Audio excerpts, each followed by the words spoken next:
Bienvenue dans les studios KBS. Guillaume Rochon pour la deuxième épisode de À l'aveuglette. Donc, aujourd'hui, podcast, ça va s'appeler Guillaume se lâche. Je dis les vérités sur le monde du hockey qui se passe en ce moment dans l'actualité junior et professionnel. Ça commence maintenant. Premier sujet que je voulais parler aujourd'hui, le retrait du chandail de Sidney Crosby dans la Ligue junior. Écoute, super événement, un des plus grands joueurs de l'histoire.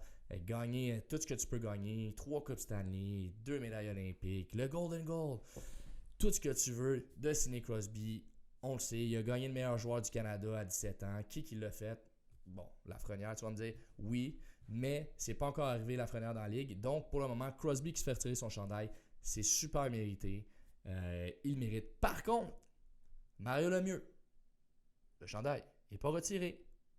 Donc, qu'est-ce que vous en pensez? Pourquoi Mario Lemieux, son chandail n'est pas retiré? Je pense qu'il y a eu une saison de 282 points. Sid, je pense qu'il a scoré ça en 2 saisons. Et il faut qu'on m'explique là. Mario Lemieux, son chandail n'est pas retiré. Guy Lafleur, son chandail n'est pas retiré. Qu'est-ce que vous en pensez? Il faut que ces deux gars-là soient retirés. Maintenant qu'on l'a fait pour Crosby, ça serait juste logique qu'on aille chercher les 2 autres plus grands joueurs de l'histoire du Québec. C'est mon point de vue. Deuxième sujet. La cérémonie d'ouverture du Canadien. Passez-vous le flambeau. What the fuck? Les gars, ça fait depuis 2008 qu'on a la même cérémonie d'ouverture. Je suis allé à peu près à 10 des 12 dernières. C'est la même affaire. C'est pas parce que vous rajoutez une chorale qu'il y a quelque chose de différent avec avant. Il faut faire quelque chose, là. On a une des meilleures business à Montréal, d'effets spéciaux, de ce que tu veux. Ils ont fait des Super Bowls, ils ont toutes fait les shows que tu peux pas passer. Beyoncé, name it. Puis nous, on a une cérémonie, on a un petit flambeau en pamplemousse, man, en styromousse. On pense que c'est le fun. Oh, wow, il se passe le flambeau, c'est le fun. Ouais, mais ça fait rêver personne. Une chorale, c'était beau. Pas ça. Très bien chanté, hein. Mais ça me faisait plus penser à... On était dans la cathédrale Notre-Dame de Paris qu'au Centre Bell. Après ça, tu te demandes pourquoi les joueurs, ils patinent pas. Ben c'est ça, il faut que tu les boostes un peu, là. Come on, là. Troisième sujet, les gars. Chez Weber.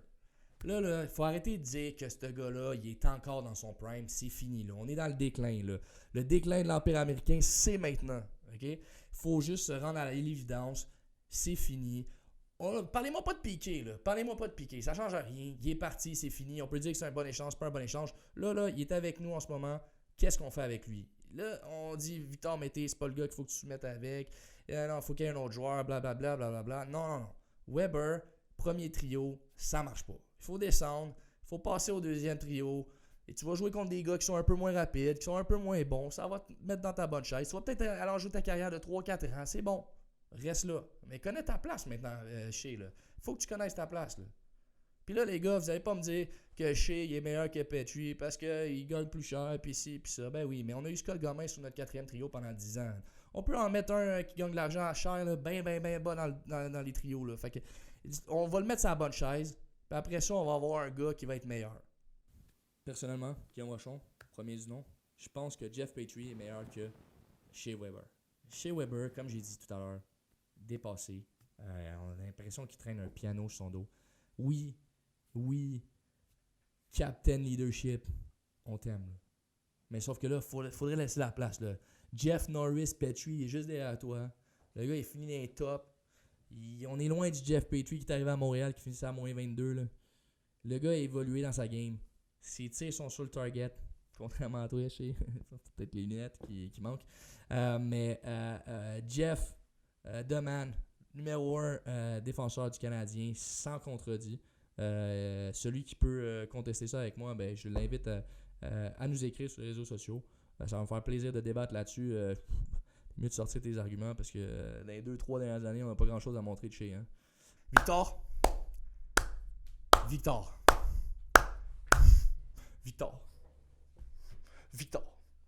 127 games pour scorer ton premier but. Tabarouette! Je pense que c'est ton premier tir cadré depuis 40 games au moins. Fait que là, tabarouette, t'étais dû, man. Victor, mon bas. Ça va m'amener au 4e sujet, les gars. 4e sujet, c'est là, Bergie. Bergie, agis maintenant. S'il te plaît. T'as ton capitaine qui est sur le déclin. T'as ton goaler qui est pas sur le déclin, mais qui dit qu'il va s'en aller parce que clairement, il sait qu'il gagnera pas ici. Fait que là, il faut que tu commences à bouger. Là. Tu sais, ton plan quinquennal de 8 années, là, il faut que ça commence maintenant. Là. Kerry, il va pas être bon jusqu'à 40 ans, même si tu penses qu'il va être bon jusqu'à 40 ans. C'est pas parce que tu dis ça pour te backer que c'est vrai que ça va se passer. Fait que maintenant, il faut que tu agisses. On a une banque d'espoirs qui sont bons. T'es même pas obligé de les trader si tu veux pas être cheap pour pas faire d'erreur ou autre. Va chercher les picks que t'as pas fait encore. Donne-les. Donne un bon break à Trevor Timmons. On s'en va dans 5 ans. Trade tous tes premiers choix s'il faut. Va chercher une équipe, man. En ce moment, on n'a même pas un premier trio. Tu sais, tes 3 gars qui sont tous en première ligne seraient même pas sur une première ligne ailleurs. Fait que là, t'as un deuxième trio qui est au premier trio. T'as Drouin qui est allé trader qui est juste en troisième ligne. Ça marche pas, man. Ça marche pas. Bergey, c'est là. On veut du changement, man. Amène-nous des joueurs autres que des joueurs de quatrième trio. Ça serait écœurant. Ils sont bons, là. Ils sont bons, tes joueurs de quatrième trio. Le problème, c'est que c'est des joueurs de quatrième trio. C'est pour ça qu'ils sont classifiés comme ça, tu sais. Fait que là, il faut agir. Il faut aller chercher des joueurs qui sont un petit peu meilleurs en talent. Il faut que tu les mettes dans les bonnes positions. Il faut que tes jeunes, tu les fasses jouer. Si tu les fais pas jouer, descends-les en bas. Là, ils vont jouer. Joël, il fait une bonne job en bas. Il va être bien content d'avoir des joueurs de talent en bas parce que c'est pas juste ça qu'il y a en bas en ce moment. Donc, envoie-les en bas. Mets tout le monde dans la bonne chaise. Puis là, parle-nous pour vrai. Là. Dis-nous, ben, l'équipe n'est pas assez bonne. On s'en va là dans 3 ans. Mais dis-nous pas, c'est cette année. Non, ça ne marchera pas cette année. Bergey. On va revenir sur les vraies affaires. Suzuki, Nick, de son prénom, très bon. Très bon jeune joueur. Par contre, on est en train de faire la même erreur qu'on vient de s'apercevoir avec KK, qui est, c'est trop tôt.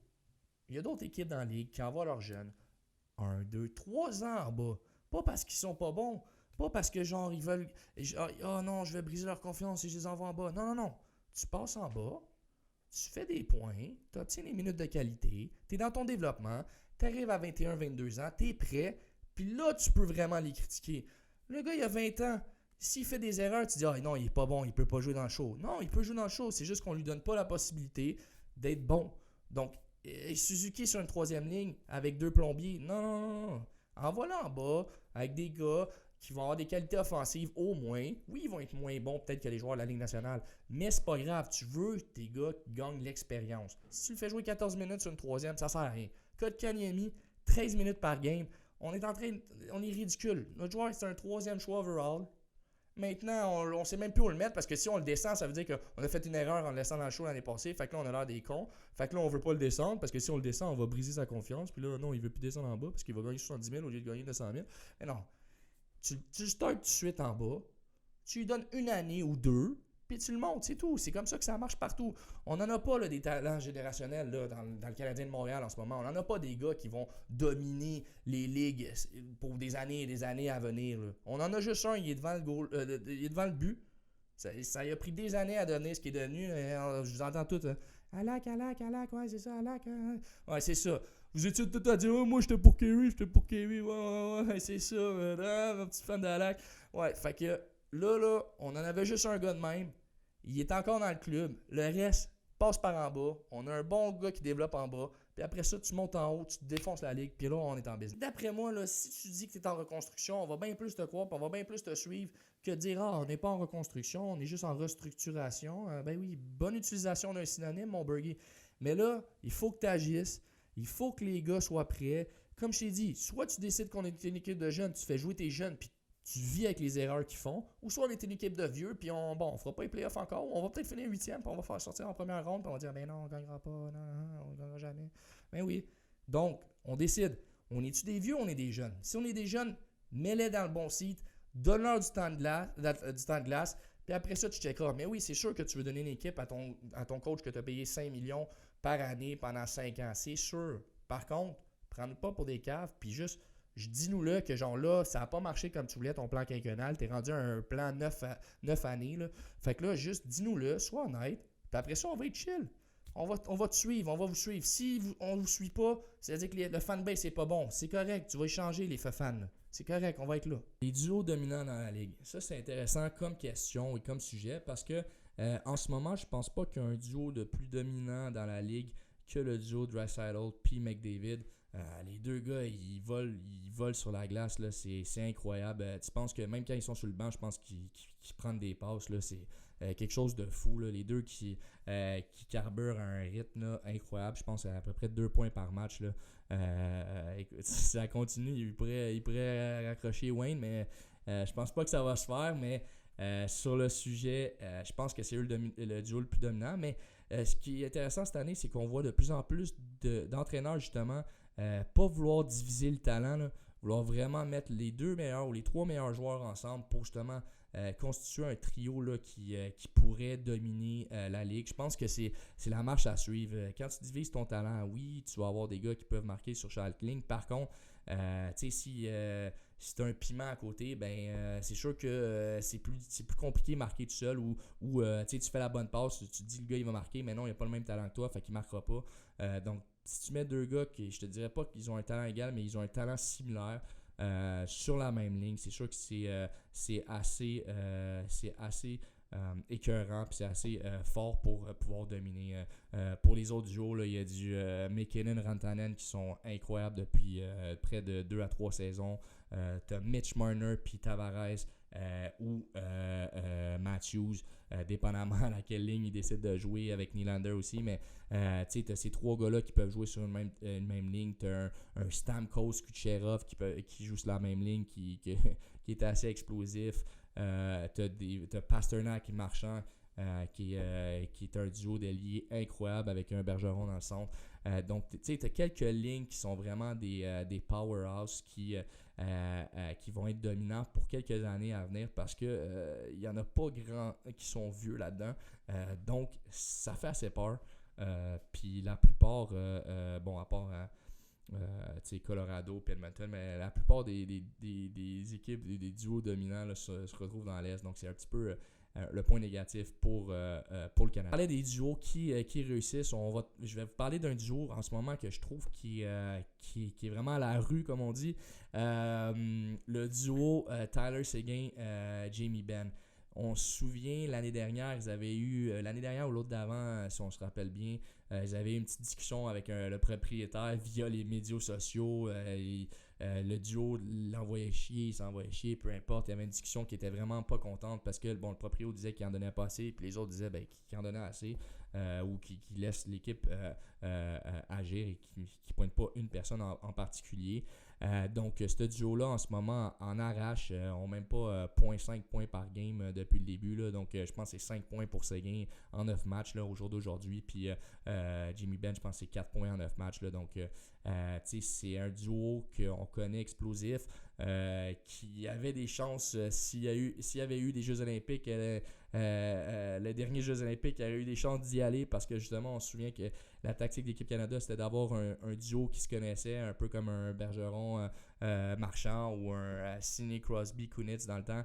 Donc, tu sais, des gars qui se connaissent. Donc, Seguin, Ben jouent ensemble depuis 4 à 5 ans. Donc, ça a été un duo tout bon pour les Jeux Olympiques. Donc, pas besoin d'apprendre la chimie, tout ça. Par contre, là, en ce moment, là, ils ont l'air de rien. Il y a des rumeurs de transactions partout. Donc, je vous dirais là, que pour le début de la saison, c'est vraiment le duo qui en arrache le plus pour moi. Puis, c'est vraiment le flop pour le moment là, au niveau des attaquants. Pour ce qui est des flops, donc je vais parler des tops tout à l'heure des équipes. Je vous parlais maintenant des flops des équipes. Pour moi, sans contredit, là, le flop de ce début de saison, là, c'est vraiment les Devils du New Jersey. Après toutes les transactions, le premier choix qu'ils ont tenu, Jack Hughes, on se disait que Nico Hischier aussi, que ça fait 2-3 ans qu'il est dans la ligue, on se disait qu'il allait step up, c'est un premier choix overall. Tu signes Piquet Subban, tu signes Simons, tu t'en vas chercher Gusev de la KHL. Tu te dis, bon, cette équipe-là, elle se met ses rails. Taylor Hall revient de blessure. Tu te dis, ils vont connaître une année du tonnerre, ils vont sortir vraiment fort, ils vont montrer que finalement, tous les moves qu'ils ont faits, ça valait la peine. Pour le moment, la sauce n'a pas pris, les joueurs sont à la ramasse. Piqué, je pense, une passe en 8 games. Donc, ils auront un petit problème. Peut-être aussi, c'est ça l'effet inverse d'aller chercher trop de joueurs en même temps. Les joueurs ne se connaissent pas puis doivent avoir une période d'adaptation. Par contre, quand tu as des joueurs normalement de classe mondiale, ils sont supposés s'adapter. Ça n'a pas été le cas pour Piquet. Jack Hughes n'a pas un bon début de saison. À sa décharge, Capo non plus n'a pas un bon à New York. Donc, ça veut rien dire d'être drafté premier, deuxième. Mais pour le moment, ouais, Jack Hughes est décevant. Piquet est décevant. Simons, bon, on n'en parle pas. Je pense que son style de jeu est un peu dépassé, mais c'est sûr qu'il aurait pu être utile dans un autre rôle, à un salaire moindre. Mais les moves des Devils pour le moment ne fonctionnent pas et ils ont un risque. Le risque, c'est de perdre Taylor Hall qui est leur meilleur joueur. Puis ça leur ferait vraiment mal. Bon, là, on va parler de Toronto, une autre équipe que je pensais qui serait dans le sommet, mais depuis quelques années, je pense à Toronto, on s'est reposé trop sur le talent offensif et on regarde un peu moins la défensive. C'est pas que la défensive n'est pas bonne, c'est que la défensive ne défend pas. Fait que t'as les joueurs pour défendre, mais tu défends pas, ben ça fait que tu te prends des buts. Je pense que les Leafs, là, si vous pouvez checker au jour d'aujourd'hui, bon, c'est sûr que le podcast sort plus tard, blablabla, vous allez me dire les stats sont pas vrais. Au jour d'aujourd'hui, les stats pour les Leafs après 9 matchs, 3.8 buts marqués par match. Incroyable. Berger entendrait ça, il tomberait de sa chaise. Et 3.4 buts accordés par match. Ouh, ça fait mal les Leafs. Pour mes amis fans des Leafs, si vous appliquez un petit peu sur la défensive, je pense que vous avez une équipe qui peut gagner la coupe. On s'entend que peut-être que vous pensiez que vous étiez arrivé lorsque vous êtes allé chercher consécutivement Matthews au repêchage, suivi qui avait Marner avant, puis là, tu es allé chercher Tavares en UFA, tu pensais que juste avec ça, tu pouvais gagner la coupe. Ben non, il faut défendre, puis c'est ça qui arrive en playoff. Vous défendez pas. Fait que c'est ça. Là, je vais vous parler d'hockey junior. Tous les Québécois connaissent un peu le nom de Lafrenière. Mais je pense qu'on parle ici d'un joueur qui va être considéré possiblement comme le meilleur choix au repêchage depuis Connor McDavid.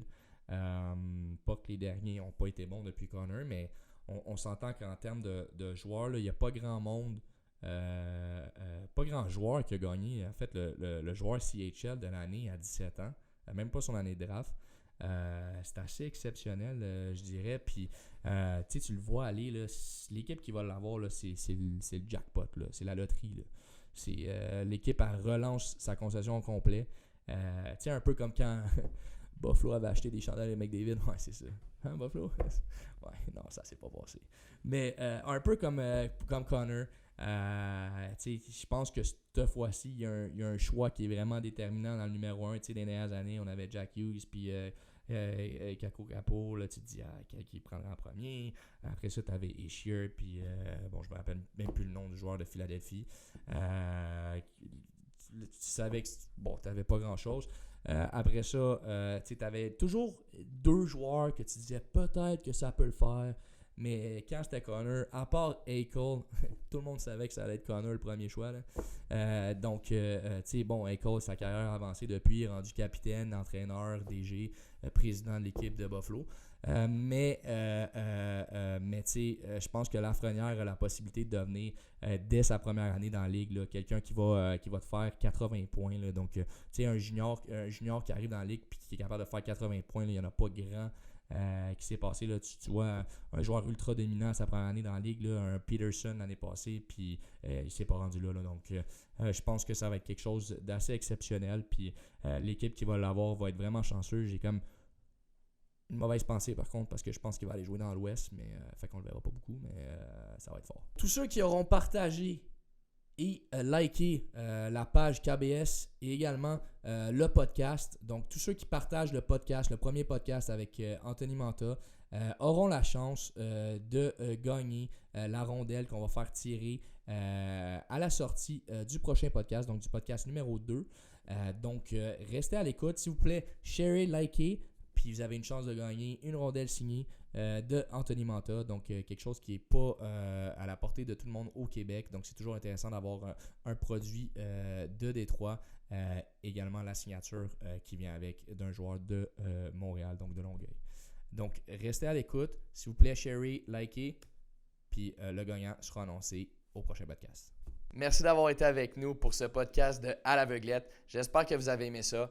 Si vous avez aimé ça, likez la vidéo, sharez la vidéo. Abonnez-vous à KBS Network. On se voit au prochain épisode.